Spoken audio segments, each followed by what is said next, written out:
welcome to the Call Sam podcast. I'm your host. My name is Sam. If you're new here, please don't forget to hit that subscribe button so you don't miss out on new episodes every Thursday at 14:30.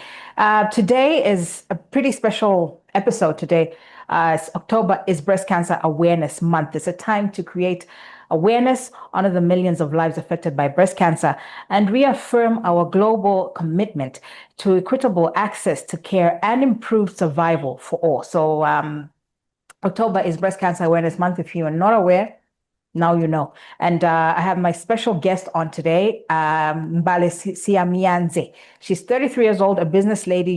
Her goal is to be the voice for the voiceless through raising awareness for the voiceless. She is a cancer warrior. Mbale, morning. How are you? Welcome. Good morning. Thank you. Thanks for having me. It's a pleasure. It's an absolute pleasure to have you. You look beautiful. I love I think it's pink. Embracing the sisterhood. Yes, the pink sisters. Yes, love it. How are you doing today? I'm okay. And how are you doing today? I am okay. It's life is lifing, but we have to keep going. That's what they say. So let's get into that's what's important. Yes.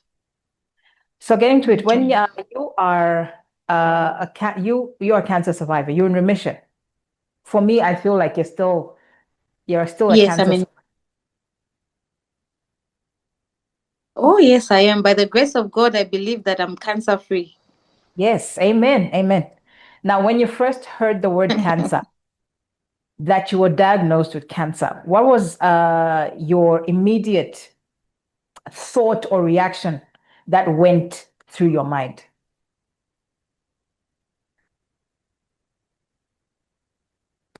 Well, as we all know it, cancer is associated to death. So whenever you hear of someone having cancer, someone being diagnosed with cancer, automatically what gets to your mind is, I'm dying, it's the end of me. So when I got the news that I'm diagnosed with cancer, I was very emotional. I got very emotional. Everything just came into my mind and just telling me that now this is the end, you're going. But which wasn't the case. I'm here seated talking to the viewers and talking to you, having this interview to help those believe that cancer is really, it can be cured. It's not the end of it all. So whenever you're told that you have cancer, you should not, of course it's worrisome. It is worrisome, but you should not feel like it's the end of the world, you're dying now. There's more to life than thinking of death. So as human beings, we tend to think that each time you're told you've got cancer, it's the end of it all. But then it's not the end of it all. So what was some of you. the challenging parts of your treatment process, and how did you cope? My treatment challenges that I faced with the harsh treatment of chemo. Receiving chemotherapy is the worst that I wouldn't wish on anybody. The medicine itself is totally harsh. It gives you a lot of bad side effects. So those were the challenging things I faced, especially when you come from receiving your chemo. You have nausea, you vomit the whole night, you have diarrhea the whole night, your body is just weak. And also some of its side effects that I faced challenges were you forget your memory, you have a memory loss. So most of the times you find that I want something done. I even know exactly what I want to go and do. When I get to the point, you'll find that I've forgotten. Even people sometimes I'd forget. So I think that was the most challenging part. But yeah. So the side effects were the side effects were really, really bad, huh? Yes, you have rash all over your body. I was itching my whole body. You can feel the itchiness, but not even from the outside, but from the inside of your body. So how do you deal with such a thing? I Yeah. would scream at my mother, scream at my sisters. But eventually, the more chemo you receive, I think the less side effects, because your body now gets used to the treatment. Mm. Because at So the beginning, yeah, allowing something foreign to enter your body. So adjusting was a bit difficult for me. I can imagine because this is new to your body and it's taking a toll on your body because something that your body has never been through. So I can imagine just the trauma that it did to your body. Yeah, quite traumatizing, especially on the itchy parts. You don't know what to do. You go and bath cold water, you bath hot water. There was a time I even stopped using soap. I couldn't apply lotion Mm, because of the pain I went through. That pain is, even when I think about it, and mm, you imagine you have, as an adult, you're feeling like that, and you have mm, these young kids that have cancer, and you're thinking, how are these kids managing if me as an adult, I'm feeling this way? But there's always light at the end of the tunnel. mm. There always is. Yeah. Even when it feels like it's the darkest, there's always that light at the end of the tunnel. Now, I wanted to ask you, so when you is it something that you're going to get tested, for breast cancer, don't just screening? Was it one of the days when you just woke up and you were like, oh, I want to go get tested just to see if I'm okay today? No, was far from it. I was actually one of the ignorant people that never used to go for breast cancer screening. Mm, So it was one morning when I was coming from taking a bath. I was applying my lotion and I felt a very small lump in my breast. And it raised concern because, as a woman, when you see mm, something strange on your body, normally you get worried. mm, So I didn't take long. The following day, I went to Levi Manawasa Hospital to have a scan. So because it was very small, they felt like, no, it can't be cancer. They actually even told me it can't be cancer. You're too mm, young to have cancer. It could be maybe a cyst or a fibroadenoma. Let's uh, let's give it a month. We see whether it will completely go away or it will increase in size. So I went back home. Within 2 weeks, I was able to see a very huge change in my breast. My lump grew very big, and my color of my breast started changing. It started darkening. So I went back to Levi and I said, it's not even a month yet, and this is what the lump is, how fast the lump has grown. So I was advised to go and see a breast specialist. That's Dr. Songiso, who is a breast surgeon also. So when I went to see Dr. Songiso, he advised me that I should do a biopsy. So a biopsy is taking a sample from your breast, from the lump, and mm, taking it to laboratory. So I took it to Metropolis just to check whether the lump was cancerous or it was just a normal lump.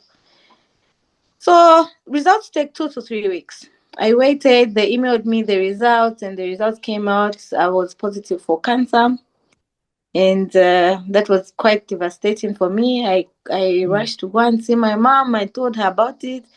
She was very emotional about it, mm. and eventually I came to terms with it. That night I cried the whole night, and Yeah. in the morning when I woke up, I told myself, you won't cry forever. Even if you cry, the situation won't change. Mm, You have to accept. And that's the moment I wrote my diagnosis on Facebook. I went on Facebook. I spoke about it. I said, because people, we heal differently. With me, I feel talking about something helps me really heal quickly. So I spoke about it. Friends were devastated, families were devastated. But eventually, I think speaking about it really helped me heal. It did bring me to where I am today. mm. Mm. And I can tell you are strong. Just your demeanor as well is strong. So I can tell Yes, that. yeah. I have a 7-year-old daughter who I said I'm fighting for. So I needed Oh, to be strong for her. oh, Yes. yes. Oh. What's her name? Her name is Jemima. Jemima. Okay. Hi, Yes, Jemima. Jemima. Now, Oh, she's gone to school. of course. Now, what was one unexpected source of strength or support that emerged during your Am I treatment that you never anticipated?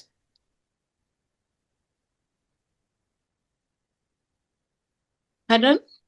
What was one unexpected source of strength or support that came out during your treatment that you never expected? It was my TikTok family. My TikTok Oh, family. Yeah. I I I I spoke about my journey on my TikTok page, hmm which is Mbale, and I had a huge following from that moment. I had people all over the world praying for me. And during the time I was diagnosed, it was during the Hallelujah Challenge. So, everyone was praying. And even people that I didn't know, people I've never met before, wrote in their journals just to see me heal. So I think mm, that was the most powerful source of encouragement that I got was from my TikTok family. They were there for me. I mm, received endless calls, endless encouragement from them. Even people I don't know, you speak to them as if you know each other. And that also is one of the strengths I got, really. They've been mm, amazing. Even up to today, they still pray for me, they still encourage me. Every time I feel low, I'll just get my phone, open my TikTok page, and I'll find messages that will heal my soul. I think mm, that has been really amazing. Thank you, mm. TikTok family.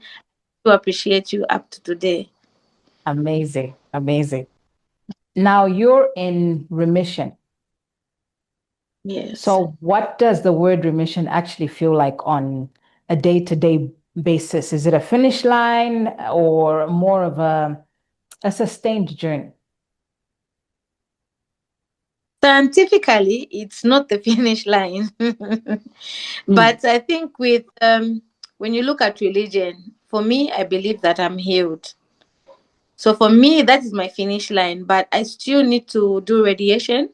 So mm, as at now, I'm running around and just doing my paperwork and putting funds together for my travel. I should be traveling next week. So I'm yet to start doing my visa, I think tomorrow. I need to do my visa, but everything else I've put in place. And yes, so once I'm done with radiation, then I think that will be the finish line for now, because I'm not yet done with my treatment plan. So I'm still hanging in there and hoping that it doesn't come back. I believe so that it will not come back, because I think I've been very optimistic about it, and I've been mm, praying every day to my God so that it doesn't come back and that I'm fully healed. mm. Yes. Now, how did So I'm no, go ahead.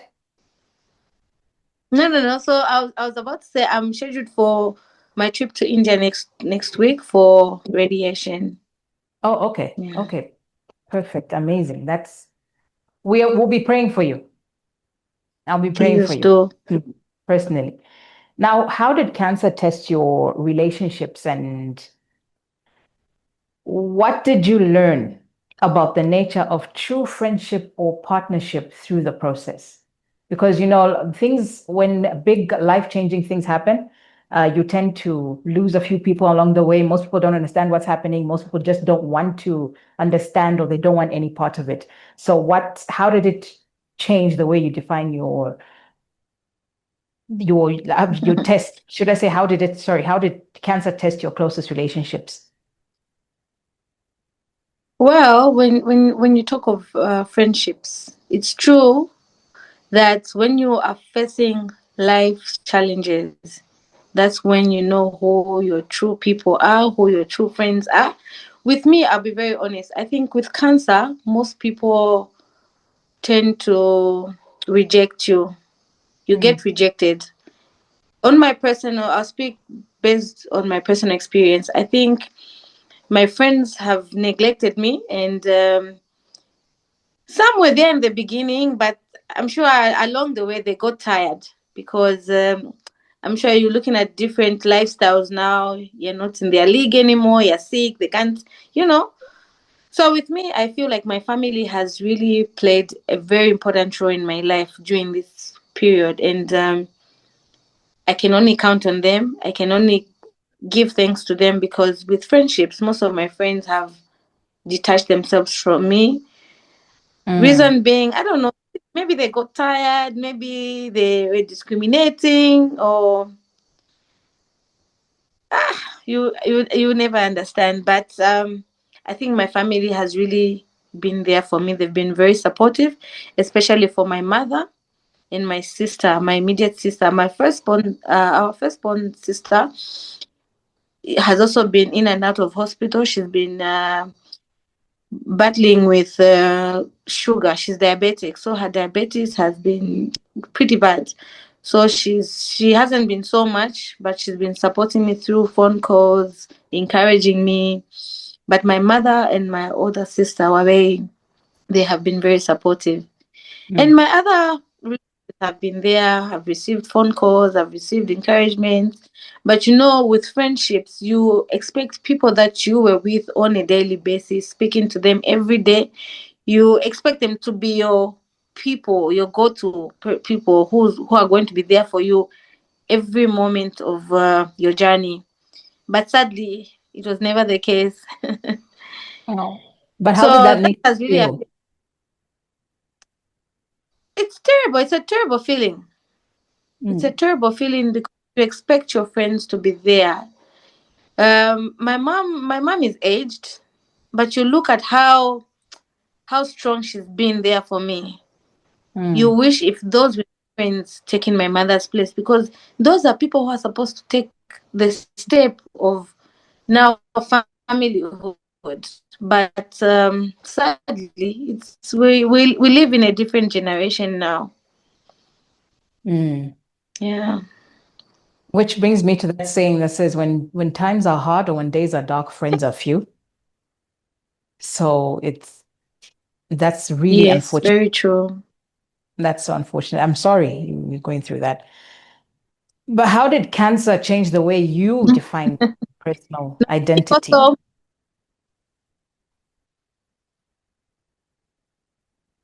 my personal identity.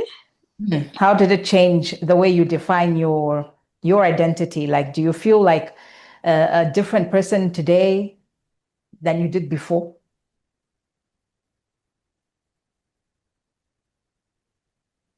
Well, for me, I felt like it's a wake up call. Sometimes we live lives recklessly in terms of Mm, lifestyle. You look at the food that you with human beings, we want to eat anything, but the moment you are diagnosed with an illness, that's when you mm, take your life serious. With me, I would eat anything, junk, hungry, all these foods. But now I think I'm conscious with what I take in because my body is my wealth. I think mm. lifestyle really matters. Lifestyle matters. If alcohol, you drink alcohol. If you can't stop alcohol, I mean, you can reduce, drink in moderation, have your fruits every day, eat your vegetables every day, cut down on certain foods, meats, and all those things. I think if you can even go vegetarian, please do. So lifestyle is very important. Mm, Lifestyle is very important. You only appreciate your health when you are sick. So mm. with I think I would advise everyone to just watch what they eat, especially with these fast foods. There's really nothing in them, trust me. I think they do Mm. more harm to our than anything else. And you know what you just said, you have to eat properly, take care of yourself, and how when you get sick, that's when you start to take care of yourself. Because I notice every time, like anyone that I know, if they get malaria or flu, oh, my fruits overload. I'm just like, but why are you only eating fruits when you're sick? Why When don't you're you make sick, a daily like part of your lifestyle. Why do we only eat fruits when we're just like feeling really, really Yeah. sick and we'll Well, eat the fruit? But how do you want people to talk about cancer? Are there any misconceptions you'd like to address?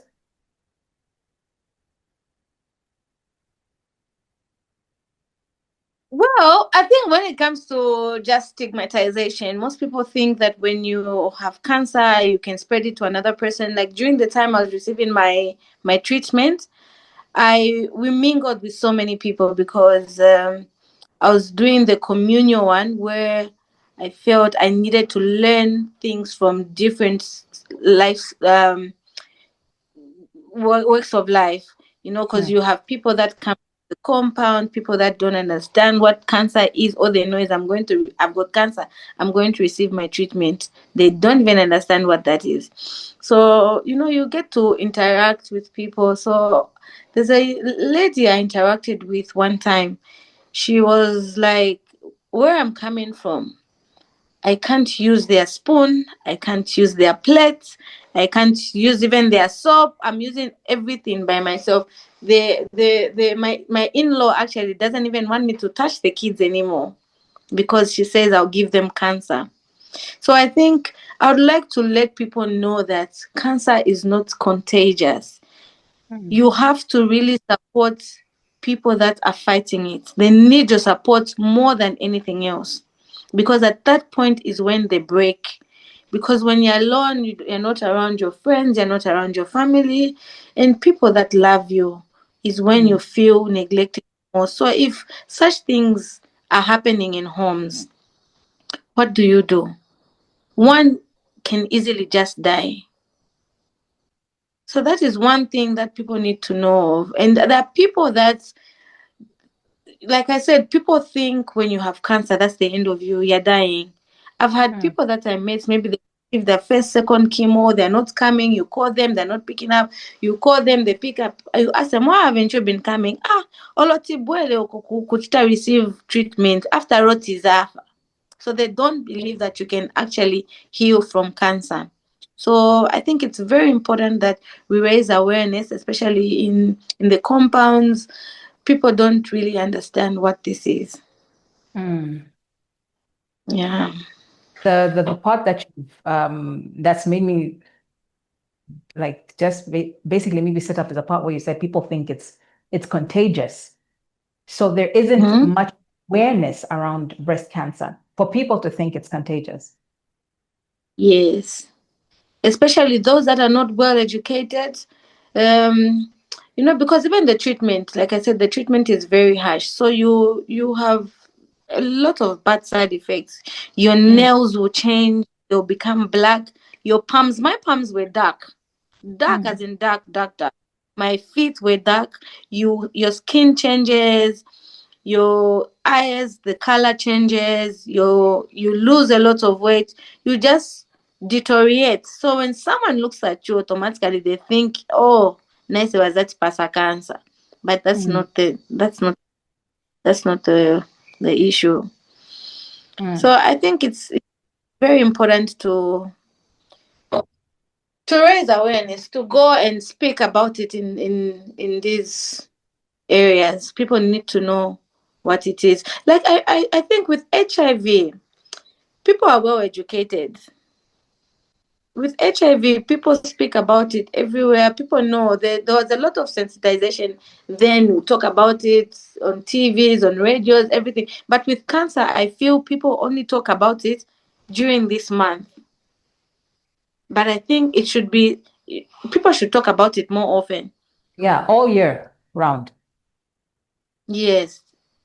Of course, October, we should remember that it's breast cancer awareness, but let's talk about it because there are high numbers of people having cancer now. It's being children, elderly people, our age group. I remember way back with cancer, only the 60s and above would be the ones to be at risk with cancer. But you look at nowadays, there's a young lady I met when I was doing my biopsy. She was only 18 years old and she was found with breast cancer. But Mm, normally breast cancer you find it's those that have not breastfed before, those that have maybe they don't have children, and Yeah. young ones like 10 years old. It was never the case. But you Mm. look at someone who's 8 years old, she already has cancer. It's the food that we take in also. Mm. So Oof. we should learn to take bodies. Yeah, that's something to think about. Now, you know how Mm-hmm. people, when they say, oh, when I make it big, I'm going to do this, or when I come into a certain amount of money, I'm going to take that holiday, I'm just going to do that thing that I always wanted to do. Now, what is one seemingly small or ordinary thing that you now find so much joy in that you took for granted before your diagnosis? Speaking to people, I find so much joy in talking about my journey because I believe it's going to save another life. It Mm. will raise awareness in a way that people will will go and get tested before it's too late. I think taking part in this screening and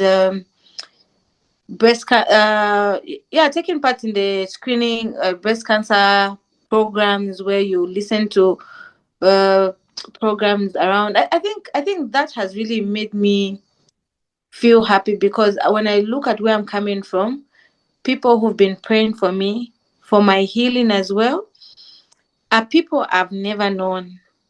And with me, I've encouraged so many people through my TikTok page.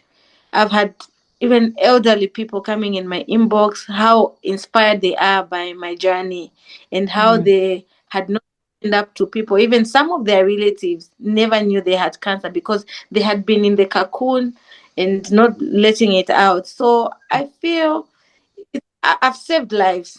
I've encouraged many people, and that's one thing that puts a smile on my face.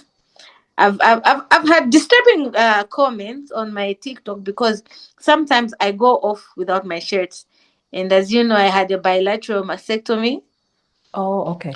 so people would laugh at me. Some would say, "Hey, welcome to the men's league. You're now a man. You don't have breasts," but that doesn't take away my shine.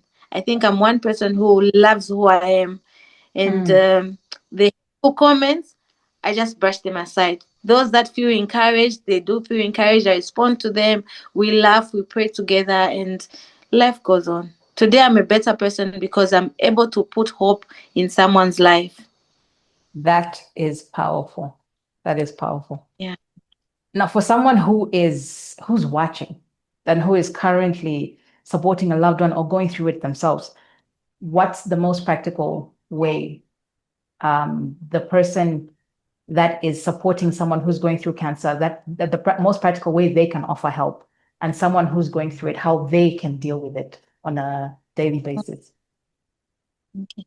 So, with the caregivers, I will speak how my mom took care of me as a caregiver. My mom was my first caregiver, and she has been very supportive. So, to anyone who's giving care and love support to someone battling with cancer, learn to be patient. My mom has Mm. been the most patient person towards my treatment. I know, with chemo, it gives you so much temper. Like you're so temperamental all the time. You want to sulk because you're feeling sick, and someone is trying to tell you this. They are not understanding what it is. But my mom exercised her patience. Mm. She always made sure that she did what I asked for. She asked me what I needed to eat. She was just always there. So, for the caregivers, I would like to encourage you and let you know that you need to pay attention to your patient and be very soft, very lenient, and give them the best love they can ever receive anywhere else. And for Mm. those battling with cancer, And then for those battling cancer, I would encourage you to never give up. Yes, it's a very rough journey. It's a tough road, but do it for the if you can't do it for yourself, do it for your loved ones, for your children, for your family, and for the Yeah. society. We're each one's love. Whether we know each other, we don't know each other, never give up and just always be kind because you don't know what another person is going through. Yeah. Always be kind. Yes. That part, always be kind. Because you're dealing with yeah, just you said earlier on the comments from people like after you've had your biopsy and people pass Yeah. comments. Come to the men's league, the fact that you push past that and not Not given the, into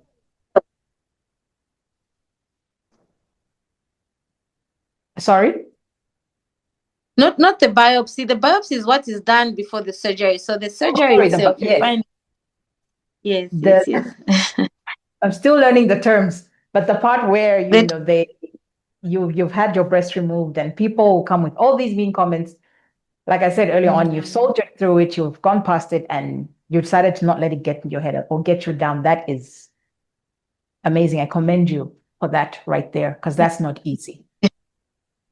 That's not easy. But I have to let you go. I'm hoping to get you back on at some point. But thank you so much. okay. Thank you so No, much, thank you. Mr. Mbale. So I hope if someone with Gani. if people some want to get in touch with you, they can find you on Facebook, Instagram, TikTok. They can find me on TikTok. That's Mbale Brown. They can follow me. They can inbox me, send me messages for any encouraging ways, for any support they need. I'll always be there. I know I have met even different people on TikTok who receive their chemo. They don't have anyone to stand in for them. They have no support system, and I'll go wait with them as they're receiving their treatment. I think that's the best I can do. Yeah. You are indeed a Okay. cancer warrior, and I commend you. I appreciate you for all the work that you're doing.